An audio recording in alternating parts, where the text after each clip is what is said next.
Good afternoon. Our story begins with our background being in agriculture. We moved from a 90-acre farm to what we considered the city, 3 acres just outside of small-town Nixon, Missouri. We desired to teach our children the values of agriculture that we had learned from our parents. We rescued a pair of rabbits and decided this would be a good project for our teenage son to learn where meat comes from, the value of hard work, as well as the trials and successes that often go with agriculture. We assumed if a person were going to sell rabbits either live or butchered, there would be regulations. So we began by visiting our local USDA office in person. To our shock, the USDA officials at this office stated they only dealt with water and soil issues, and they had no idea what we were even trying to do. After passing us around to 4 or 5 different individuals, they finally came upon a phone number for USDA in Colorado Springs.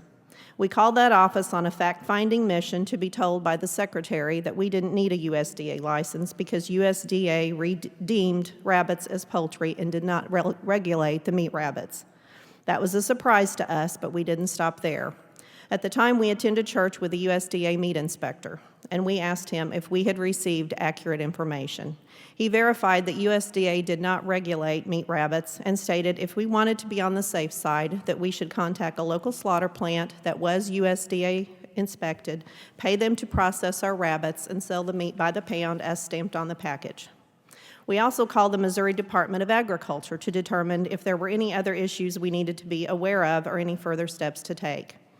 MOAG stated the only item they regulated was once an individual slaughtered 1,000 head per year, then they wanted to be involved and oversee how and where the rabbits were slaughtered. We were not anywhere near that number, nor did we plan to be, so as far as we knew, we had done everything required. We had no issues selling meat rabbits or the meat. Our issue began when we quickly determined there was too much time and expense involved to barely break even or much less make any money selling rabbits exclusively for meat. More and more requests for small pet breed rabbits became the norm. If USDA or the state of Missouri didn't regulate the sale of meat for human consumption, it never entered our minds that they would regulate a rabbit you set on your lap as a pet. We began trading our meat rabbits for pet rabbits. Our business was beginning to take off. We were contacted by a local theme park that desired us to supply them with pet rabbits. A pet store also purchased rabbits from us and even suggested that we begin raising guinea pigs because the stock that they were getting from their suppliers in Florida were very unhealthy and unsatisfactory. Again, it never entered our minds we were doing anything wrong, since we reported both our income and took our allowed deductions on our tax returns. In the fall of 2009, our circumstances greatly changed. Our son had grown older, he had lost interest, and my father was going to need to be placed in a nursing home. I was made his guardian conservator, so we decided to greatly downsize our operations, at least for that fall and winter. Shortly thereafter, we received a visit from a USDA inspector that came across our invoices while inspecting the theme park. She arrived at our home without notice, without warrant, without citation, identification, or even a business card.